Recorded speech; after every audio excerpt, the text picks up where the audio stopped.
Salut à tous, c'est Steven et on se retrouve aujourd'hui pour une nouvelle présentation des meilleurs thèmes Winterboard pour iOS 8 pour votre iPhone ou votre iPod Touch.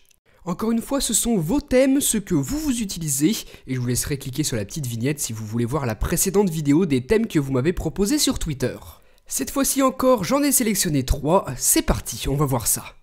Le premier m'a été proposé par Guigui, le voici ce thème, voilà ce à quoi il ressemble. Il s'appelle Pandora et vous voyez qu'il est vraiment coloré, toutes les icônes se présenteront de cette manière. D'ailleurs, si vous avez un iPhone 5C en couleur, ça peut être une bonne idée ce thème. En plus, regardez dans les réglages ici, toutes les icônes des sections sont différentes, elles ont été modifiées pour être en accord avec le thème bien évidemment. Donc voilà, c'est Pandora, vraiment sympa, je ne connaissais pas du tout ce thème. Si vous voulez l'installer, il n'est pas sur Cydia, il faudra que vous contactiez le développeur sur Twitter qui vous expliquera tout. Le second thème que j'ai sélectionné m'a été proposé par ScreenOK sur Twitter. Le thème s'appelle Laris et le voici. Une fois le thème appliqué, toutes les icônes se présenteront comme ça, elles seront différentes. Et on s'aperçoit aussi que les petites icônes dans le bas du centre de contrôle ont été modifiées avec ce thème, tout comme celles que l'on retrouve ici pour les sections dans les réglages. Les petits switches on-off seront différents, les icônes pour les sections aussi, comme je viens de vous le dire. Vous aurez aussi une modification pour les éléments de la barre de statut.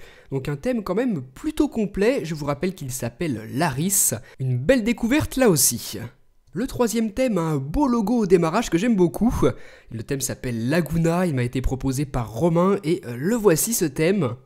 Encore une fois, plein d'icônes seront modifiées sur votre Springboard, et vous voyez que là on s'éloigne un petit peu plus du thème d'iOS 7 et d'iOS 8 au niveau du style des icônes. C'est plus proche de ce qu'il y avait sous iOS 6, mais ça reste vraiment joli. Vous voyez qu'on a aussi des petits logos différents pour les sections dans les réglages, comme pour les autres thèmes. Je l'aime beaucoup aussi celui-là, je le connaissais encore une fois pas du tout.